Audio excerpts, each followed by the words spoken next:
History अपने आप को रिपीट करती है, बस किरदार बदल जाते हैं और तरीके बदल जाते हैं। याद करिए आज से 300-400 साल पहले जब ईस्ट इंडिया कंपनी भारत में आई थी। जब ईस्ट इंडिया कंपनी हमारे भारत के तट पे आई थी तो उन्होंने कहा कि भाई हम तो यहाँ पे बिजनेस करने आए हैं। वो अपने साथ रेलवे लाए, टेलीग्राफ लाए, इंफ्रास्ट्रक्चर लाए और कई सालों तक लोगों को ये लगता रहा कि हमारे देश में तरक्की हो रही है, लेकिन इसके बदले में उन्होंने क्या लिया? हमारी आजादी। आज 21st सेंचुरी में हिस्ट्री फिर से हमारे दरवाजे के ऊपर खड़ी है, लेकिन इस बार खतरा समंदर के बड़े बड़े जहाजों से नहीं आ रहा, बल्कि उसी समंदर के नीचे से जो फाइबर ऑप्टिक्स केबल बिछे हुए हैं उसके थ्रू आ रहा है। अब देखिए, सुबह जब आप उठते अपना फोन उठाते हैं, इंस्टाग्राम चलाते हैं, व्हाट्सएप चलाते हैं, तो आपको लगता होगा कि सब कुछ तो हम लोग फ्री में चला रहे हैं, बट फ्री तो कुछ भी दुनिया में होता ही नहीं है। जब आप सोशल मीडिया से इंटरेक्ट कर रहे होते हैं, अपने फोन से इंटरेक्ट कर रहे होते हैं, तो उस समय पे आपका जो पर्सनल डेटा होता है वो एक एम्पायर को फीड कर रहा होता है। और मैं यहाँ पे बात कर रहा हूँ सर्वर्स की, डेटा सेंटर्स की, जहां पे कि हमारे डेटा स्टोर होते हैं। अब यहाँ पे प्रॉब्लम यह है कि हम धीरे धीरे एक डिजिटल कॉलोनी बनते जा रहे हैं, ठीक वैसे ही जैसे जब ईस्ट इंडिया कंपनी आई थी तो उन्होंने हमें अपनी कॉलोनी बना ली थी, और जिस तरह से ईस्ट इंडिया कंपनी के आने के बाद हमें गुलाम बना लिया गया था, उसके बाद डर है कि कहीं हमें डिजिटल गुलाम ना बना लिया जाए। अब वैसे तो मैक्सिमम लोग जानते हैं, लेकिन फिर भी कुछ लोग सोच रहे हैं कि भाई हमारे डेटा से आखिर क्या ही हो जाएगा।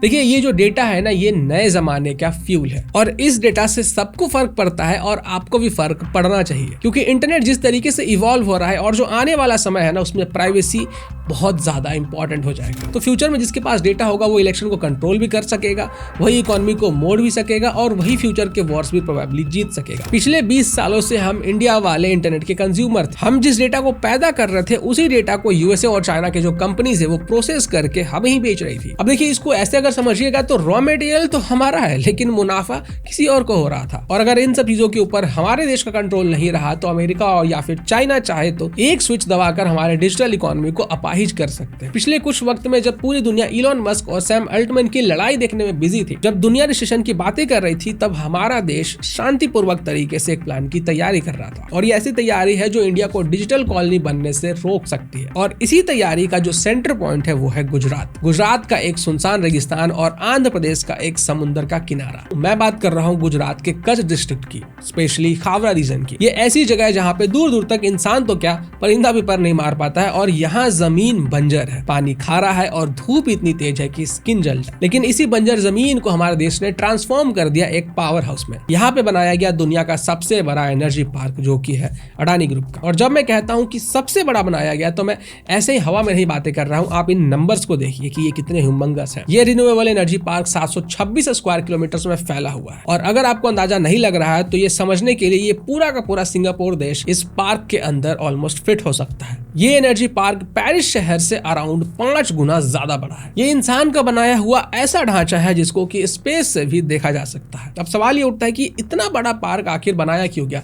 क्या हमारे देश में बल्ब जलाने के लिए इसको बनाया गया है? और अगर आप लोग ऐसा सोच रहे हैं तो आप गलत सोच रहे हैं, क्योंकि इसका जवाब कुछ और ही है। अडानी ग्रुप ने उस चीज को सेंस कर लिया था जिसको बहुत सारे लोग मिस कर गए। इन्होंने देखा कि आने वाला वक्त एआई का है और एआई को चाहिए बहुत सारा पावर। एक नॉर्मल गूगल सर्च के मुकाबले एक चैट जीपीटी क्वेरी 10 गुना ज्यादा बिजली खाता है। अगर आप वेस्ट की बात करेंगे तो अमेरिका और जो यूरोप है वहां पे बिजली की बहुत ज्यादा कमी हो रही है। उनका जो ओल्ड इंफ्रास्ट्रक्चर है वो फेल होता जा रहा है, इसलिए इंडिया के लिए ये एक अपॉर्चुनिटी है। अब अडानी ग्रुप का यहाँ पे मोटो है कि पहले ग्रीन एनर्जी बनाओ और फिर उस एनर्जी से दुनिया के सबसे बड़े डेटा सेंटर्स को चलाओ। अब ये जो स्ट्रेटजी है इसका एक प्रूफ अभी हाल ही में सामने आया है। अभी कुछ ही समय पहले गूगल और अडानी कॉनेक्स के बीच में एक मैसिव पार्टनरशिप की बात हुई है, करीबन $15 बिलियन के, लगभग 1.3 लाख करोड़ का इन्वेस्टमेंट का। गूगल विशाखापट्टनम एक गीगावाट स्केल क्लाउड कैंपस बना रहा है। अब इस चीज को आप लोग बिजनेस न्यूज की तरह मत देखिए, इसको थोड़ा सा आप जियोपॉलिटिक्स एंगल से भी समझिए। देखिए, गूगल के पास पैसा है, टेक्नोलॉजी है, लेकिन उनके पास ग्रीन पावर नहीं है। और उन्हें ये बात बखूबी पता है कि अगर फ्यूचर में सर्वाइव करना है तो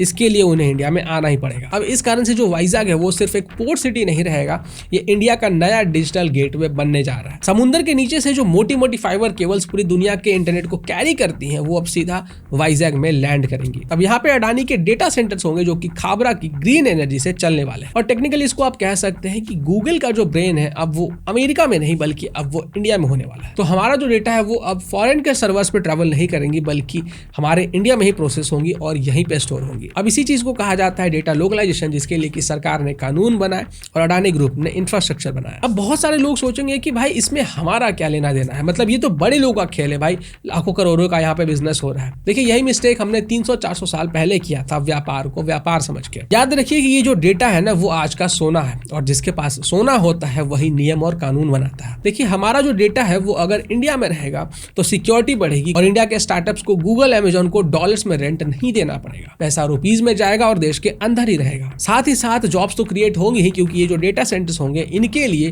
जो इंजीनियर्स की डिमांड है वो भी बढ़ेगी। तो ये जो खाबरा में सोलर पैनल्स लग रहे हैं या जो वाइजाग में फार्म्स बन रहा है, इसको आप सिर्फ बिल्डिंग्स या फिर इंफ्रास्ट्रक्चर समझने की गलती मत कीजिएगा। और जिस तरह हमने यूपीआई बनाया ताकि हम मास्टर कार्ड और वीजा के ऊपर निर्भर ना रह सके, ठीक उसी तरीके से अब हम डिजिटल फोर्ट्रेस बना रहे हैं ताकि हम इंटेलिजेंस में किसी के ऊपर भी निर्भर ना रहे। हमने बहुत साल दूसरों के लिए कोड कर लिया, उनके कॉल सेंटर चला लिए, लेकिन अब हम दुनिया की फैक्ट्री फॉर इंटेलिजेंस बनने जा रहे हैं और अब हम सिर्फ सर्विस नहीं देंगे बल्कि हम पावर देंगे। तो सवाल ये नहीं उठता है कि क्या इंडिया कंपीट कर सकता है, सवाल ये उठता है कि क्या वेस्टर्न कंट्रीज इंडिया के इस आत्मनिर्भर स्टेप के लिए रेडी है।